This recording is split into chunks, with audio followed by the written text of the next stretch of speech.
this number 15, Prabhupada? Yes, Prabhupada.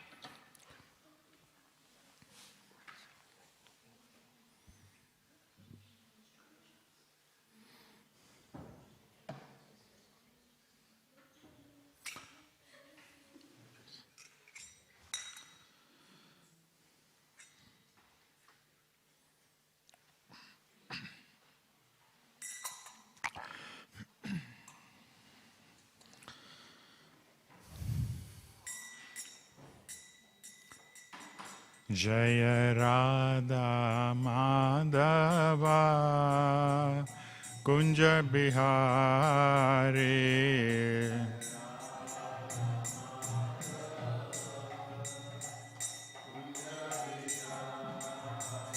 Jaya Radha Madhava Kunja Bihari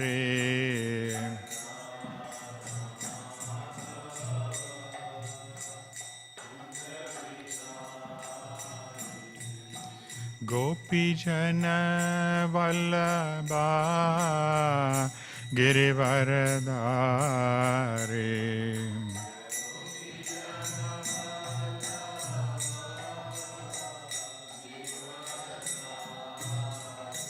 Jaya Gopi Jana Vallabha Girivaradari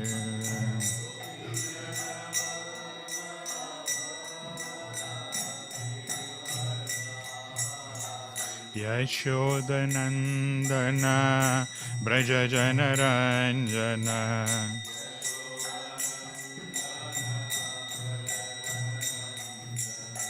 Yashodanandana Braja Janaranjana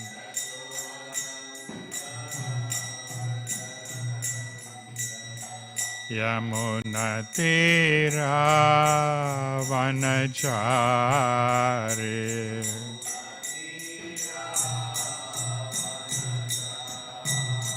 Yamuna Tira Vanachari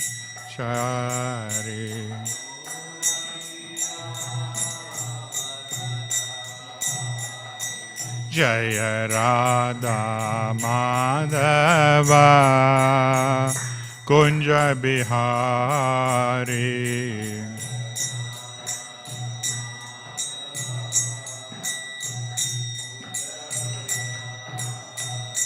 Jaya Radha Madhava Kunja Bihari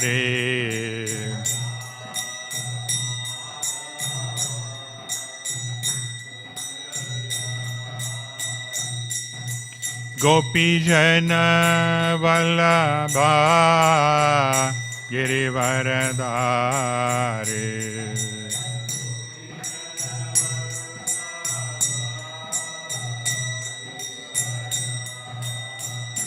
Jaya Gopi Jana Vallabha Girivaradari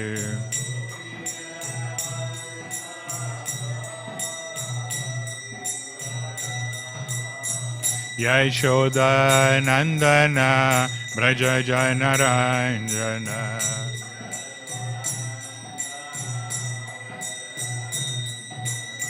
Yashoda Nandana Braja Janaranjana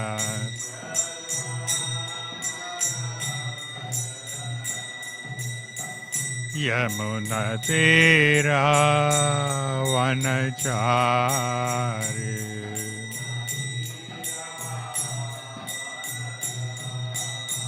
Yamuna Tira Vanachari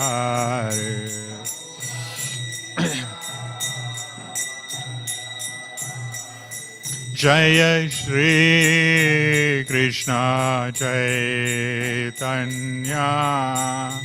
Prabhu Nityananda Shri Advaita Gadadhar Shrivasadi Gaura Bhakta Vrinda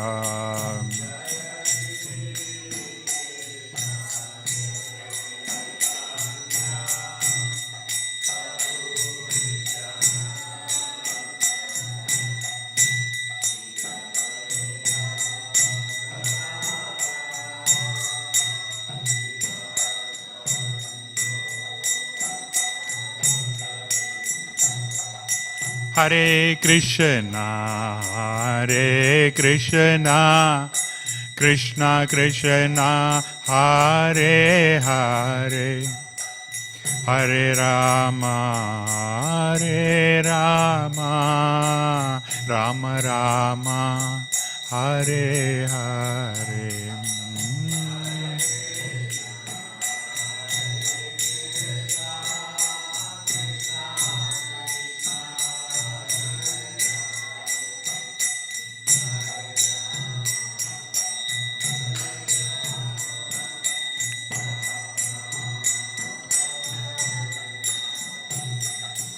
Hare Krishna, Hare Krishna, Krishna Krishna, Hare Hare, Hare Rama, Hare Rama, Rama Rama, Hare Hare,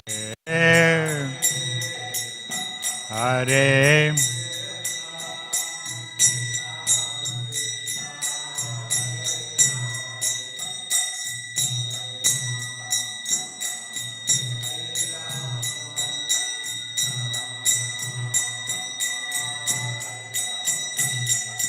Hare Krishna, Hare Krishna, Krishna Krishna, Hare Hare, Hare Rama, Hare Rama, Rama Rama, Hare Hare, Hare.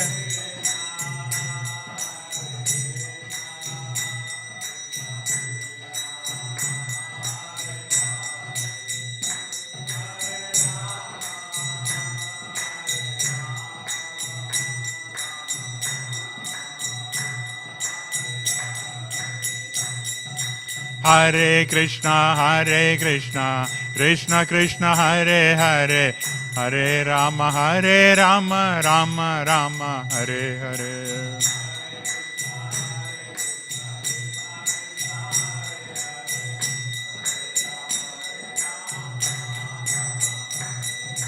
Hare Krishna, Krishna Krishna, Hare Hare, Hare Rama, Rama Rama, Hare Hare.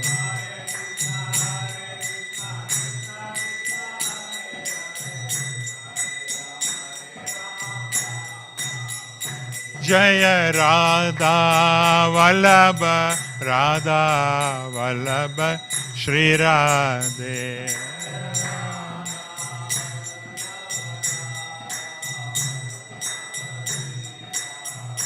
Jaya Jagannatha, Jaya Jagannatha, Jaya Baladeva, Jaya Subhadra Devi.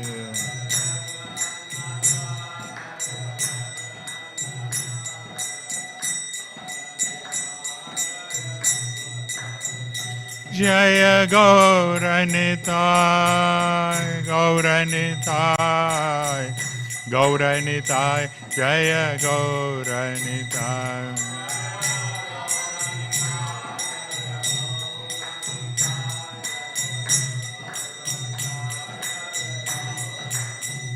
Jaya Prabhupada, Jaya Prabhupada, Jaya Prabhupada, Jaya Prabhupada.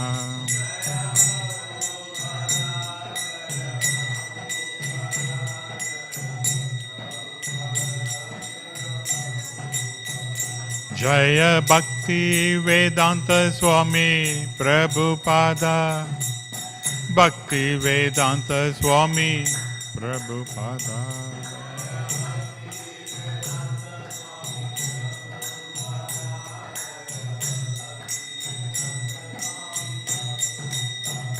Nitai Gaura Hare Bol, Hare Bol, Hare Bol, Nitai Gaura Hare Bol.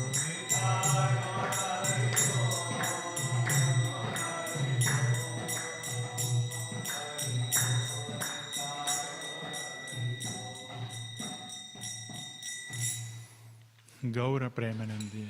Jaya Om Vishnupadaya Paramahamsa Parivarakracharya Astotara Abhaya Charanaravinda Bhaktivedanta Swami Srila Prabhupada ki jai. ISKCON Founder-Acharya Jagat Guru Srila Prabhupada ki jai. Shri Shri Jagannath Baladev Subhadra Maharani ki jai. Shri Shri Gaurnitai ki jai. Shri Shri Radha Bala Bhagavani ki jai. Narishinga Bhagavani ki jai. All glories to the assembled devotees. All glories to the assembled devotees. All glories to the assembled devotees. All glories to Shri Shri Guru and Gauranga.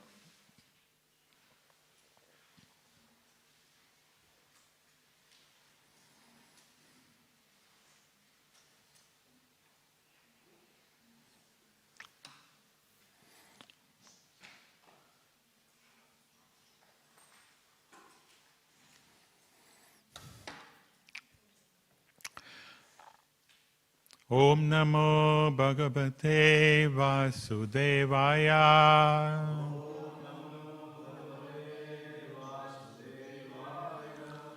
Om Namo Bhagavate Vasudevaya.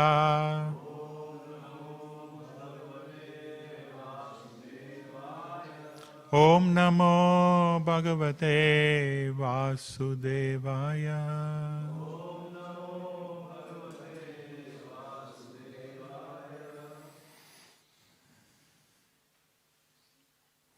Today we are reading from Śrīmad Bhāgavatam, Canto 9, Chapter 9, titled The Dynasty of Ansuman, and text number 15.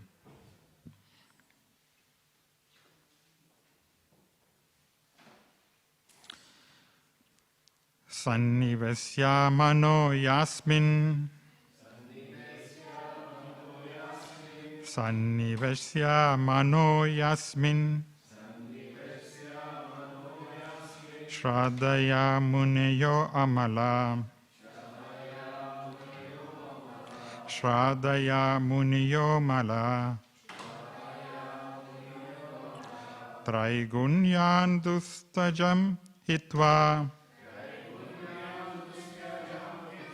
Traigunyam dushyajam hitva Sadyo yayastat atmatam Sadyo yatastat atmatam Sannivasya mano yasmin Sannivasya mano yasmin Shraddhaya muniyo mala Shraddhaya muniyo amala Traigunyan dustajam hitva Traigunyam dustajam hitva Sadyo yayatastam atmatam Sadyo yayatastam atmatam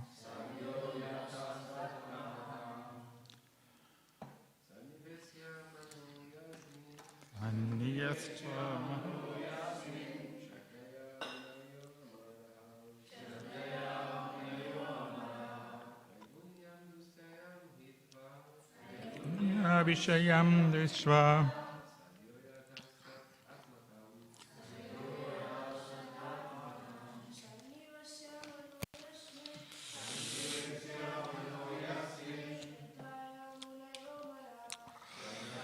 Ramanayo Mala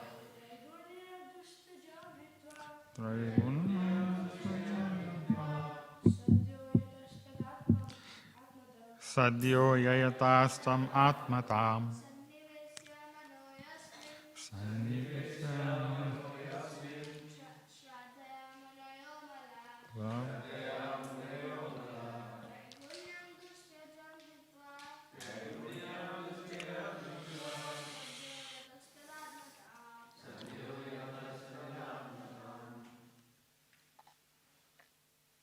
Mataji's?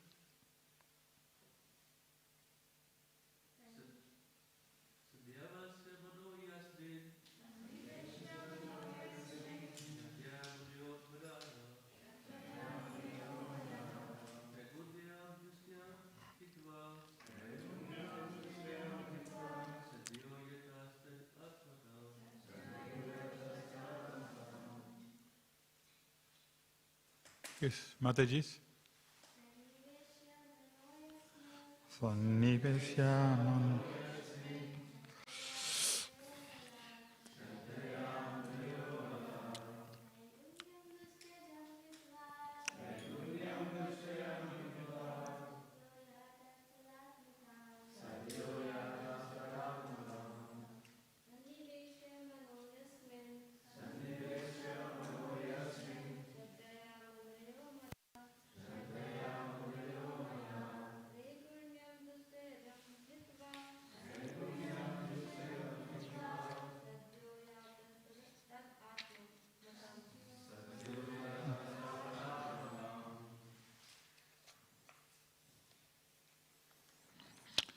Okay, we'll see the word for word meaning.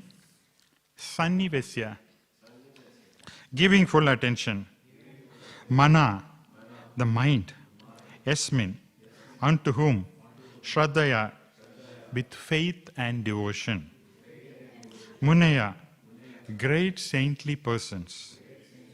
Amalaya, freed from all contaminations of sin. Traigunyam, the three modes of material nature. Dustyajam, very difficult to give up. Hitva, they can nonetheless give up. Sadhya, immediately. Yataha, achieved. Tat Atmatam, the spiritual quality of the Supreme. Translation only by Srila Prabhupada, there is no purport. Great sages, completely freed from material lusty desires, devote their minds fully to the service of the Lord. Such persons are liberated from the material bondage without difficulty. And they become transcendently situated, acquiring the spiritual quality of the Lord. This is the glory of the Supreme Personality of Godhead. Very good verse. We are going to talk about it in a minute. So we move on to the next two verses. It's combined, verse number 16 and 17. We read the translation because there's a purport there. So translation and purport by His Divine Grace, Srila Prabhupada. Bhagirath had a son named Shutva, and whose son was Nabha. This son was different from the Nabha previously described. Who was the Nabha previously described? It is actually Nabi, who was the father of... Who was the father? Rishabhadev. Rishabhadev father is King Nabi. Okay, Nabha previously described. Nabha had a son called Sindhu Dipa. And from Sindhu Dipa came Ayutayu. And from Ayutayu came Truparna, who became a friend of Nalaraja. Truparna taught Nalaraja the art of gambling, and Nalaraja gave Truparna lessons in controlling and maintaining horses. The son of Truparna was Sarvakama. So purport by His Divine Grace Srila Prabhupada. Gambling is also an art. Kshatriyas are allowed to exhibit talent in this art of gambling. By the grace of Krishna, the Pandavas lost everything by gambling and were deprived of their kingdom, wife, family, and home because they were not expert in the gambling art. In other words, a devotee may not be expert in materialistic activity. It is therefore advised in the Shastra that materialistic activities are not at all suitable for the living entities, especially the devotees. A devotee should therefore be satisfied to eat whatever is sent as prasada by the Supreme Lord. A devotee remains pure because he does not take to sinful activities such as gambling, intoxication, meat eating, and illicit sex. Om Agyana Timarandasya Jnananjana Shalakaya Chakshur Unmilitam Ena Tasmai Shri Guruve Nama. Sri Chaitanya Manopistam Sapitamena Bhutale Swayam Rupa Kadamahim Dadati Swa Padanti.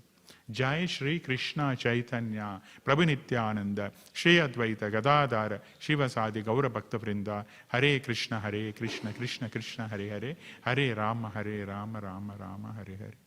Can you come this side? All the names.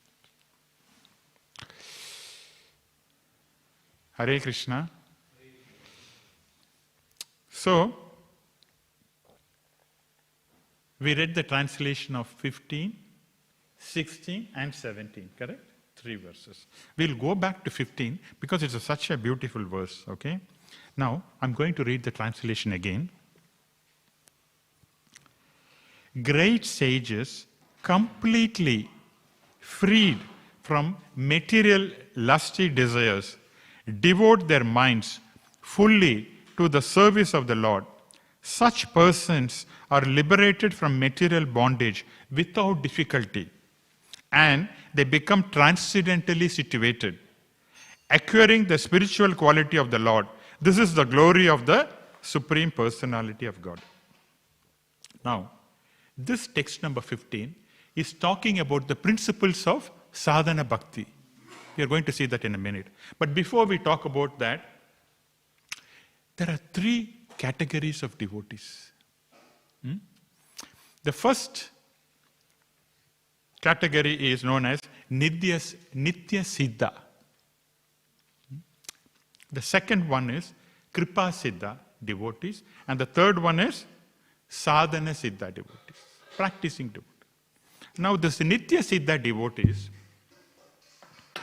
are sometimes present in the spiritual world, and sometimes they're also present in the material world.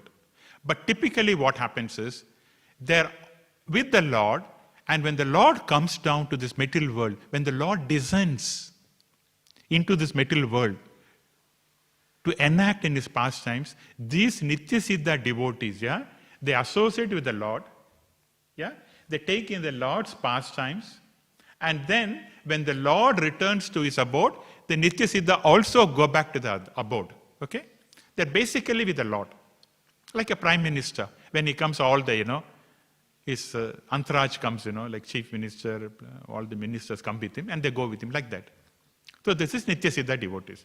The second category is Kripa Siddha, where they strictly not necessarily follow the rules and regulations of devotional service, but they get grace by the Guru and Krishna.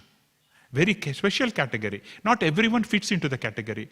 The famous example given for this category is, anyone like to say? Is the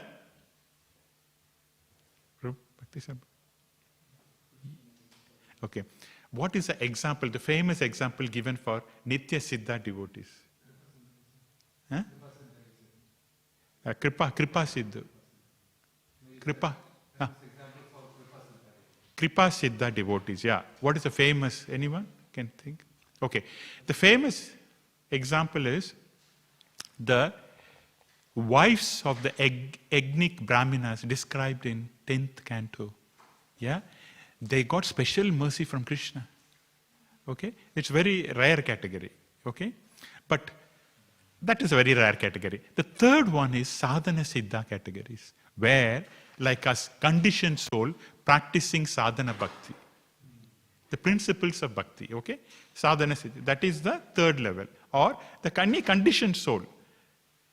We want to go back to Godhead. So we practice this process of Krishna consciousness, and then we go back to Godhead. This is the third category.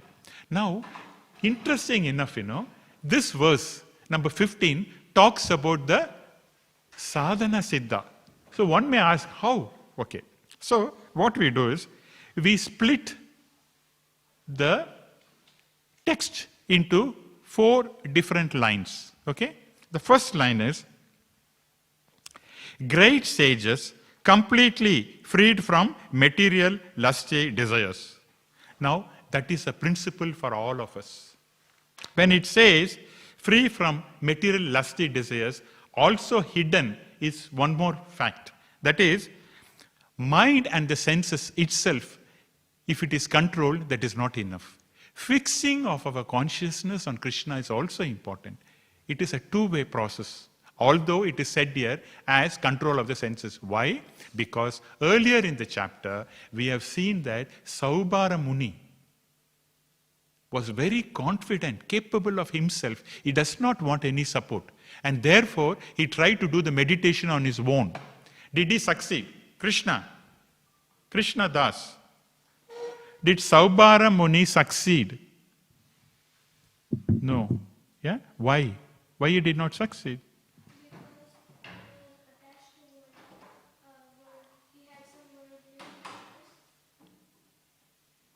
Sorry, he is worldly? Wow. Correct. See? The worldly desire means separate from Krishna. I have my own agenda. Yeah? Krishna, if you want to help me out. Otherwise, keep distance. Yeah? This is what we do. So therefore, he failed. So, first one is a principle where mind and the senses has to be controlled. At the same time, fixing the consciousness on Krishna. Then it will work simultaneously. Okay? Then, second one is devote their minds fully to the service of the Lord. What is this? This is the principle of bhakti. The process of bhakti. So first is a principle, second one is a process. Process means the devotee is always engaged in the service of the Lord. So this talks about the process of bhakti. Third one, such persons are liberated from material bondage without difficulty. And they become transcendentally situated. So first one is, you have to control your senses, yeah, and then fix your consciousness on Krishna. Consciousness is important.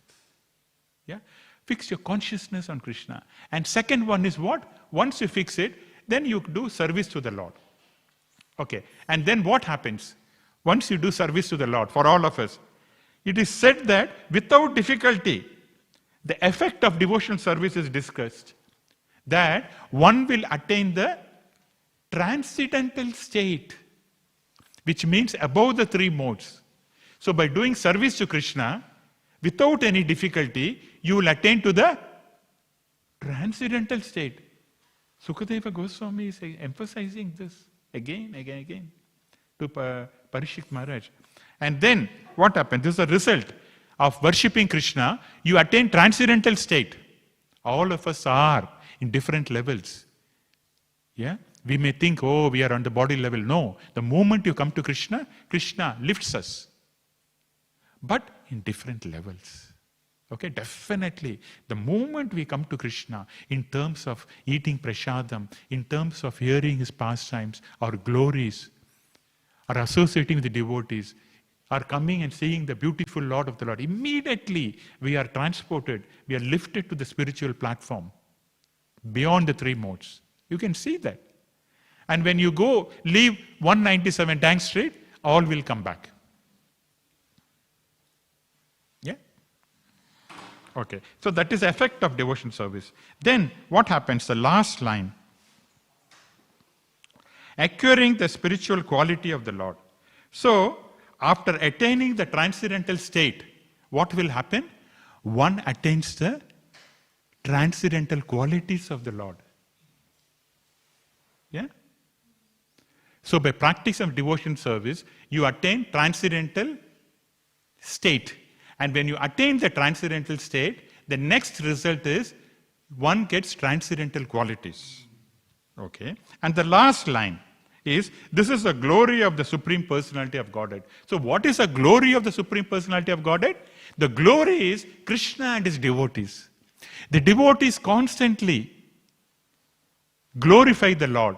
And the Lord also glorifies by giving special mercy to advance further and further. Yeah? Is that clear? So everything is packaged in this verse.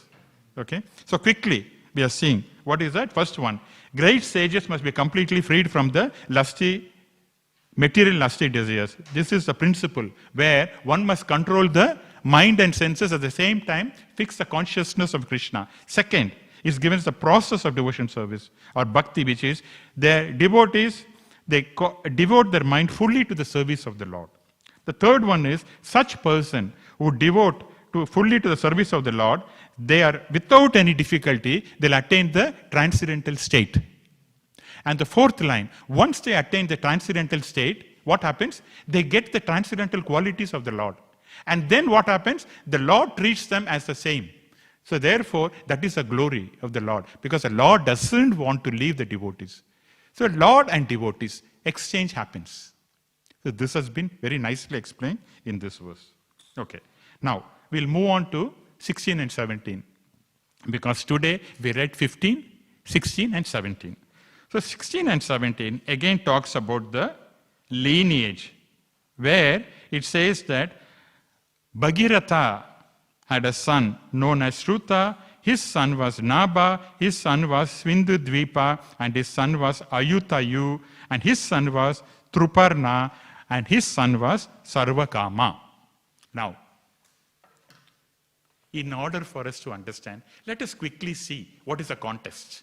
Okay? Then way back, going to a few chapters back, Saubhara Muni's father-in-law is Mandata. Okay? The descendant of Mandata has been explained in the previous chapter. Then one such great personality who came in the lineage was Rohita. Right? Now the Rohita lineage continues, and then a king named Sagara is mentioned. Okay? In the chapter 8. This is chapter 9. Okay? Now Sagara is a great king, very pious king, and he is a devotee of Krishna, and he wants to do sacrifices and all that. Now, by the advice of the great sage Ayurva, Sagara wanted to do a Ashwamedha sacrifice. Now, for that Ashwamedha sacrifice, you need a horse. But that horse was stolen by Indra. Okay? And he has placed it near the Kapila Muni's ashram. Now, Sagara had two wives. The first wife name is Sumati, and the second wife name is Kesini. Now, through Sumati, Sagara had 60,000 sons. So, when Sagara found out that his horse was missing, so he asked naturally, 60,000 sons to go in different places and to find out where the horse was. So all the 60,000 went in different directions, but finally they could see the horse near Kapila Muni's ashram. Mistaking Kapila Muni as the person who has stolen the horse, what did they do? They blamed Kapila Muni by saying, you are the thief and all that, and they want to kill him. And because of their own offenses, the heat from their own body burnt themselves, and they were burnt to ashes. Now, Sagara did not have an option other than to go to second wife's, Kesini's son, whose name is, what's his name?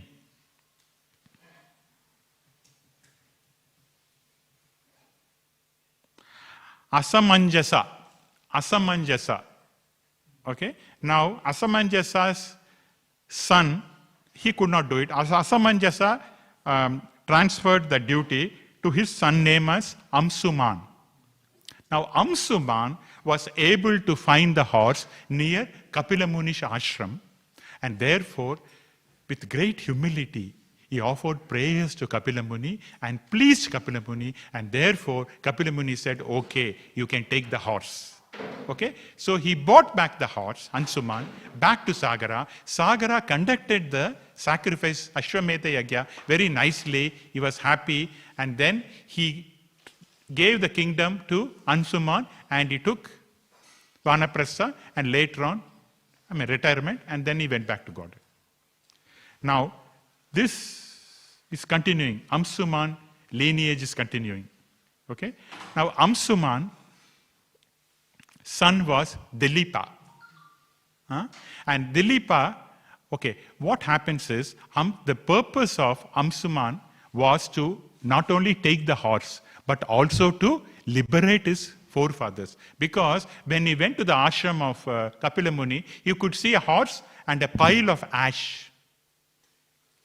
And therefore he thought, this should be my ashes of my forefather. And therefore he requested Kapila Muni that I want them to be liberated. So Kapila Muni said, okay, no problem. You bring the Ganges. If the Ganges water touches the ashes, then all your forefathers will be liberated. So the purpose of Anshuman is also to bring Ganges. But what he did was, he could not succeed. He told his son Dilipa to do the mission of bringing the Ganges. Dilipa also could not do. So he transferred the duty to his son Bhagiratha. Bhagiratha was the one who was able to bring the Ganges down to this material world through his austerities. But when he did a lot of austerities, when he pleased Mother Ganga, and when Mother Ganga said, yes, I don't mind, you pleased me, I'm willing to come and deliver your forefathers. But there are two conditions. What are the two conditions? That when I come, my force will be very great, and therefore no one will be able to bear this force. There should be a person, competent person, to bear my force. Because what happens if the person is not bearing the force? What will happen to Ganges? It will go back into the lower planetary systems. But the point is to keep the Ganges in this earth. Yeah? Otherwise it will go down. So therefore, that is one condition. Second condition is, all the people come and take bath in Ganges to wipe off the sins, to remove the sins. But I will be accumulating sins. But I want a process wherein my sins also has to be, dumped sins has to be eliminated. So Bhagiratha said, okay, no problem. Both your conditions will be fulfilled, because I will request Lord Shiva to come and hold the Ganga, and he will be able to hold the forces without any difficulty. And two, all saintly persons, when they come and take bath in Ganga, then your sins will be eradicated, removed. Okay, this was the condition. Now, based on that, Bhagiratha was performing sacrifice, and he was able to bring. So this is what the lineage is continuing here. Okay, Bhagiratha, after, he has got a son and all that. Now, the question comes, why so many, even in the previous class also I was mentioning, right? Why so many genealogical data or history of person, dynasty, descendant, is given? What's the reason? I was talking about the 5 points. Do anyone remember that? Why genealogical is given? Because Śrīmad Bhāgavatam is a book which helps us to go back to Godhead. Why so much of worldly history given there about names? What is it going to help our devotion?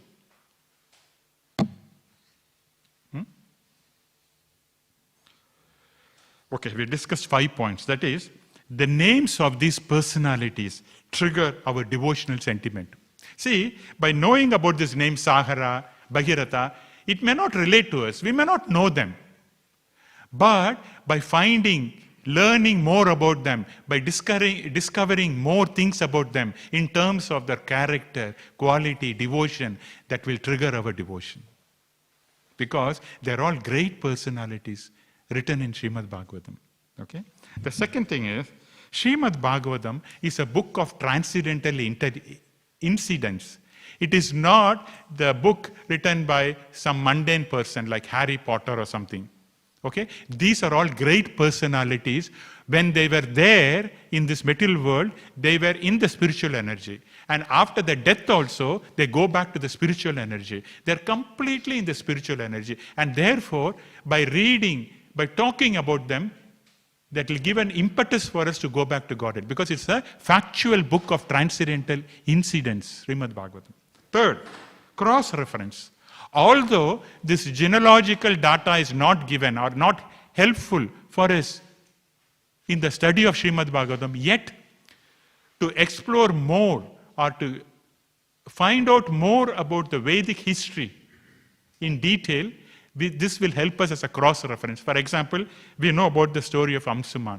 So he may also be cross-referred in some other book. Yeah? The great personalities, for example, Mahabharata, Ramayana, whatever may be, these personalities will be cross-referred, and by cross-reference, we'll come to know more about these great personalities. Okay? So it helps us a cross-reference. And 4, understanding the rarity of pure devotees. See, in such a lineage, there is a group of people, lineage. This person's son gave birth to this person and all that. A big lineage is given. In that, there will be one devotee, pure devotee. His lifetime, his pastimes will be mentioned. And they are all great personalities. So, it helps us to understand how in a lineage, one person is so important. And that person is a pure devotee. And we know that how Krishna consciousness is very rare. Right? Out of the lineage, only one person's story will be discussed in Śrīmad Bhāgavatam. And then finally, short span. All these great personalities, they influenced, they were very influential.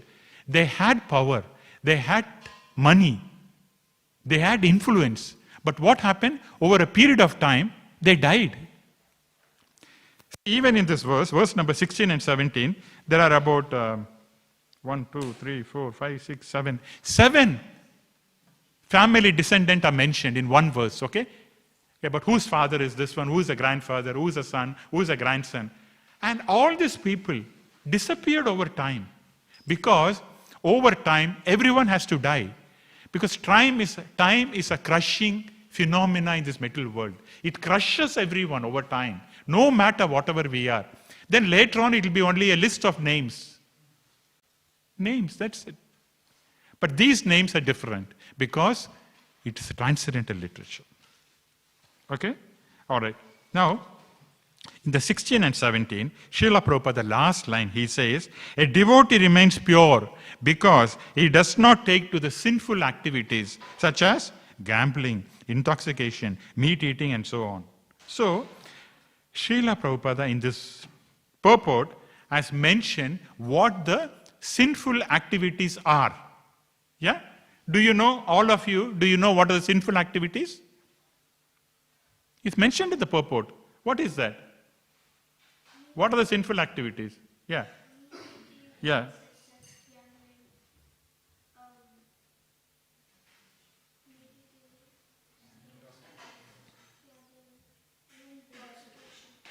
Four. Yeah. Sins are there.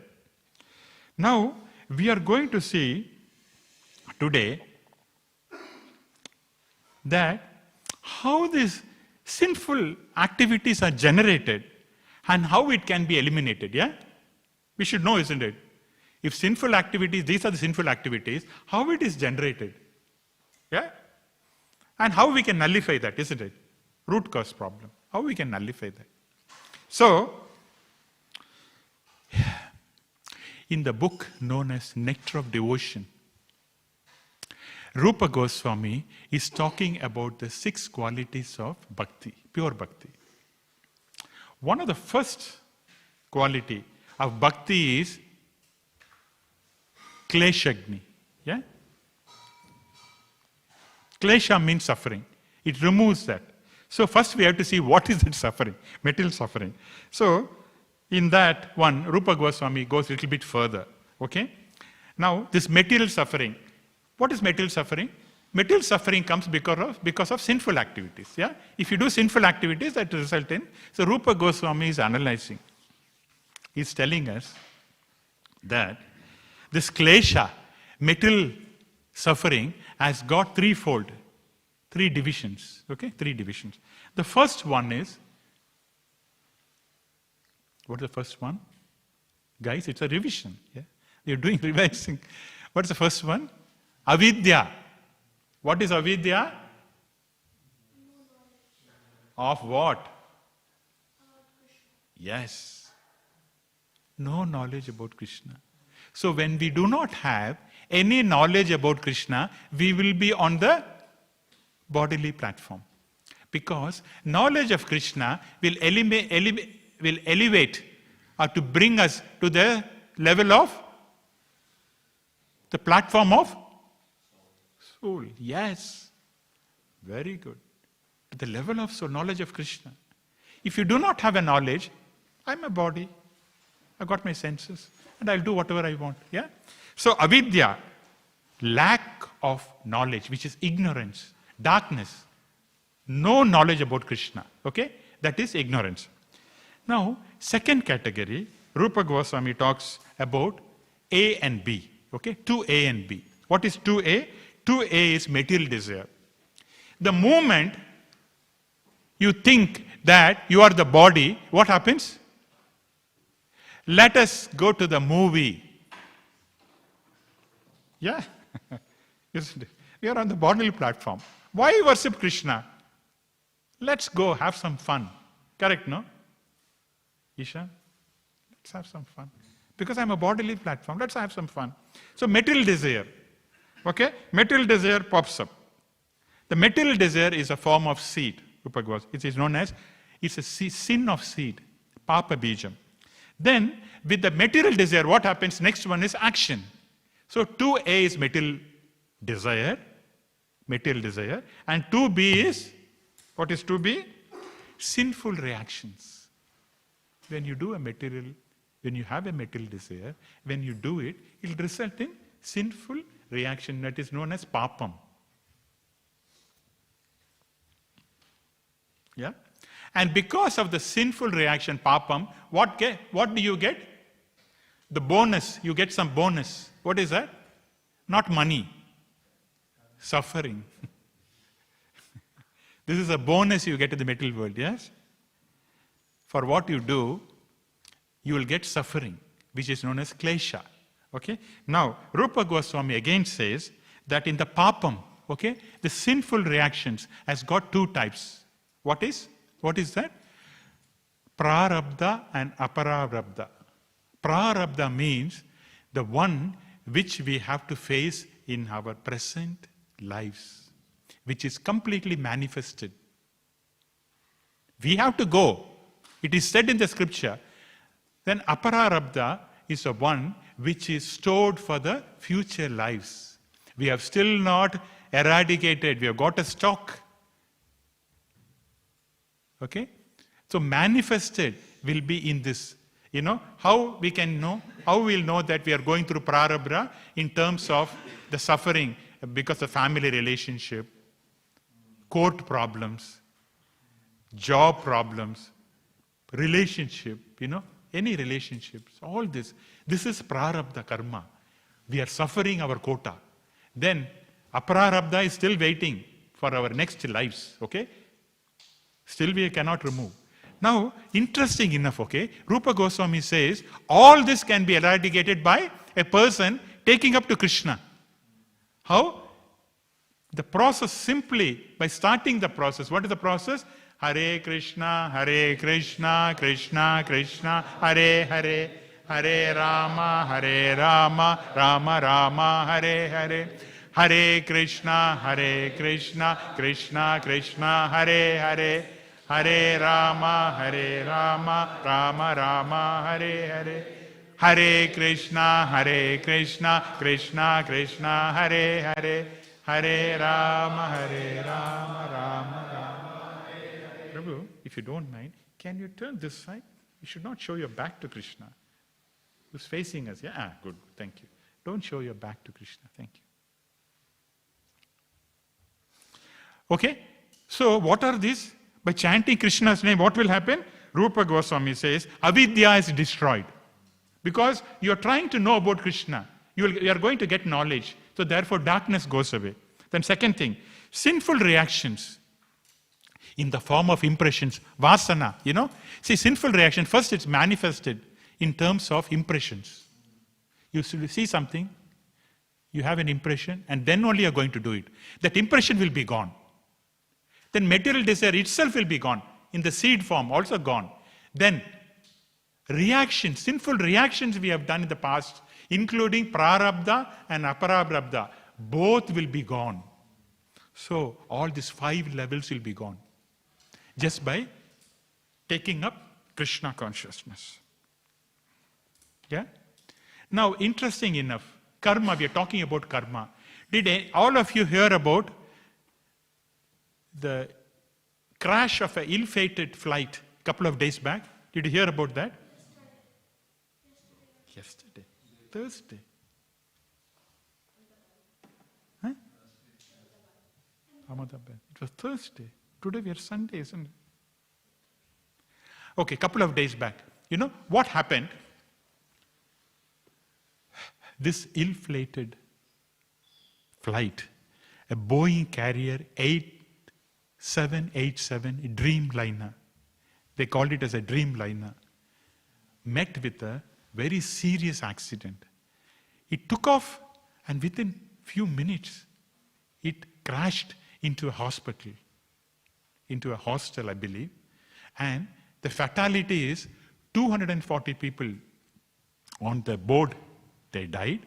In addition to so many people in the hostel, they are all doctors. They were not even connected to the flight, but they died.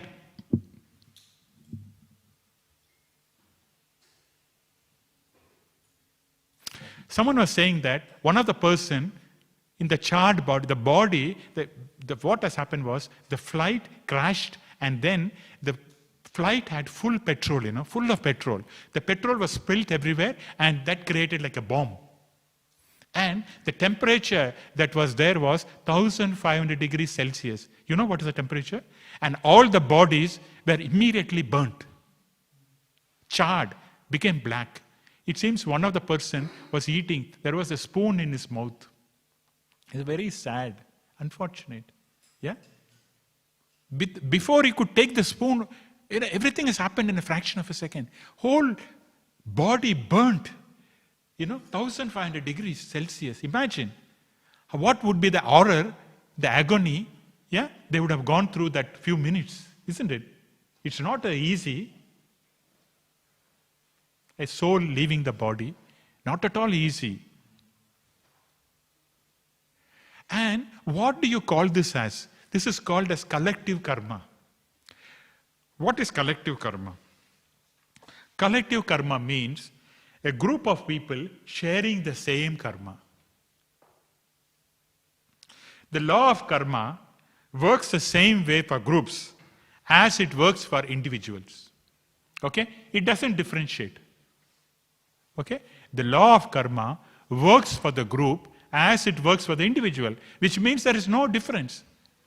So all these people, they fated to die for some reasons, okay? They all collected together, and as a collective karma, it worked on them, and all of them, including the doctors in the hostel. It's burnt. Isn't it? Very, very sad state. We also had a similar incident, but not with the materialistic people, with a devotee. In 2010, one of the great Kirtaniya leader, Ayendra Prabhu, world famous Kirtaniya leader, he passed away also in Vrindavan, through fire accident. You know what happened? You can go and see in the YouTube, go and put Ayendra Prabhu. Beautiful Kirtaniya sung in 2010, July.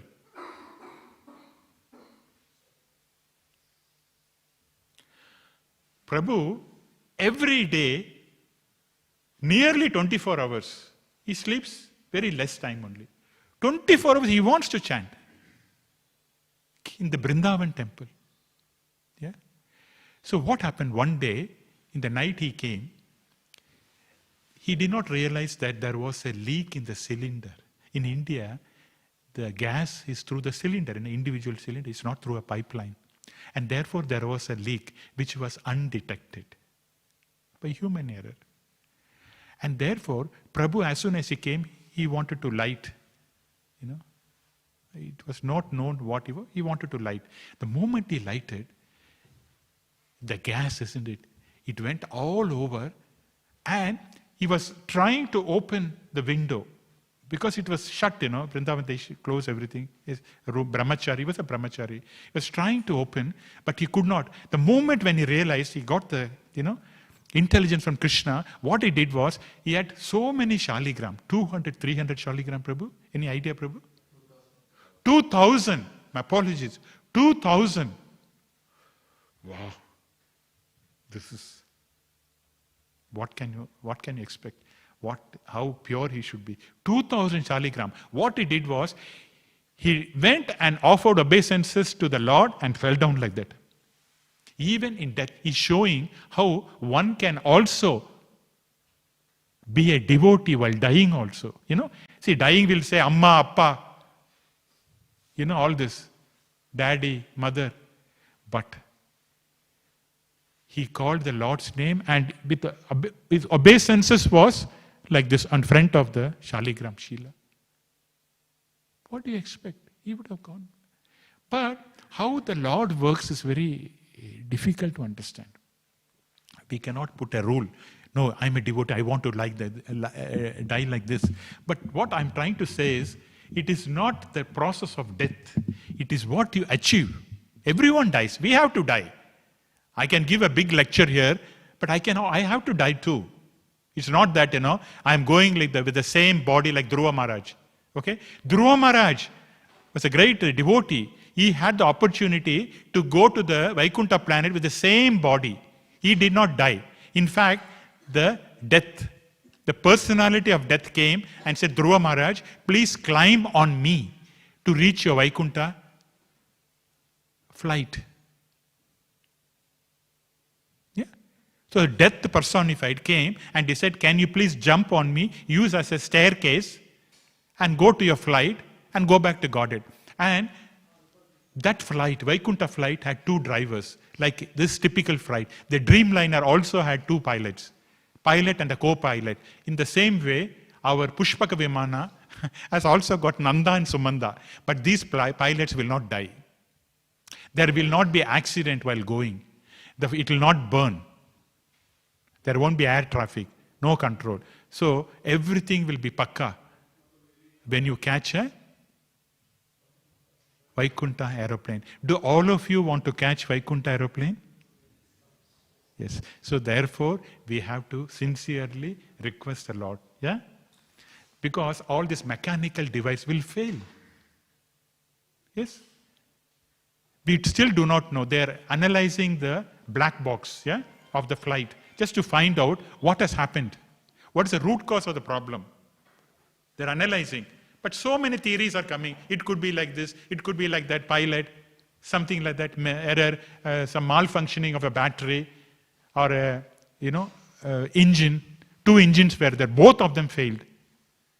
How could it be, Very, very ill fate, ill luck. Isn't it? Two engines, both failed. So, very, very difficult. So like that, so we all have problems in this material world. But the only way we can solve or we can eliminate in one sense is by taking up the process of devotion service. Although there may be problems, but still we will not feel it.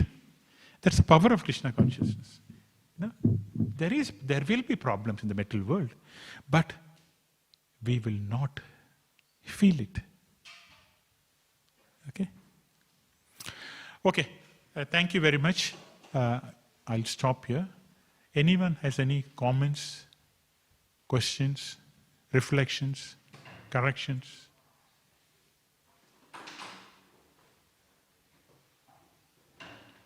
Okay.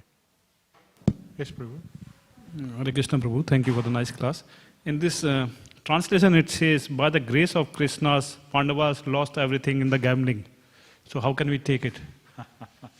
Good. Prabhu, what is favorable for us is not necessarily the one which helps us to go in Krishna consciousness. You know what I mean?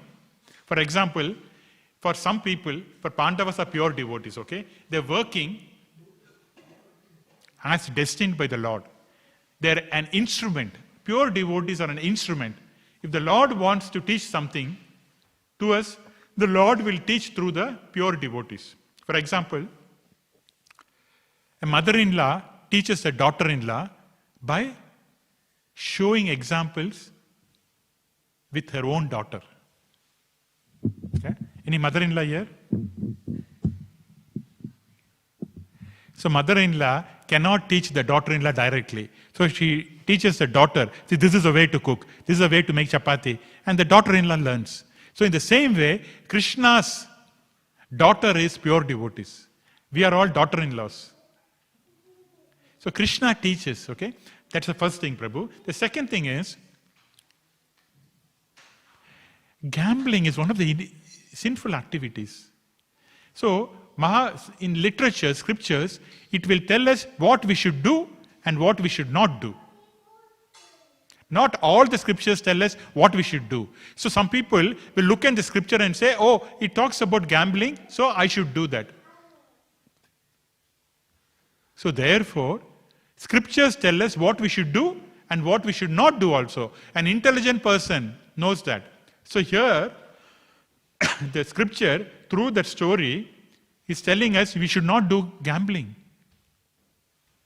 1. And 2, if you do gambling, this is the result.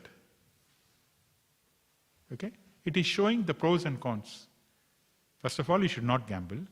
If you gamble, what will happen? The whole family will be routed. That's what it is. So therefore, I as a practicing devotee, I will not gamble, no. I will not even look at a crown casino. Okay, Prabhu? That's what it means. Yeah. Hare Krishna. And Krishna is most intelligent, most powerful person. So he knows. Rather, what we do is, Krishna, you favor me in my way. I want to go in direction. You help me out. Otherwise, keep away. This is our problem. Krishna says, no, the direction is not right. You come in my way. I'll help you out. No, you come in my direction. Because we are always authoritative. If we are humble, listen to Krishna's ways, then we can avoid all problems. Because Krishna can see. There's a problem there, don't go. No, that's what I want. You come with me. Then Krishna says, I don't want to come, you suffer. So therefore, if you follow Krishna's direction, everything will be good. Thank you. Hare Krishna. Okay, we'll stop here. Gantaraj Śrīmad Bhāgavatam ki jai. Jagat Guru Srila Prabhupada ki. Nithai Gaura Premanandi. Hare Hare Hare.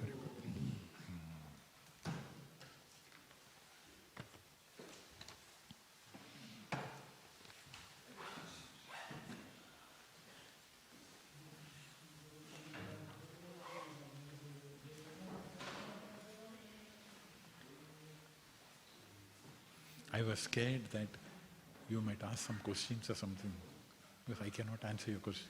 I was going to ask one now. What's the question? Like, you know how you were talking about how we should, sinful people, like how they are always like they do like, negative principles.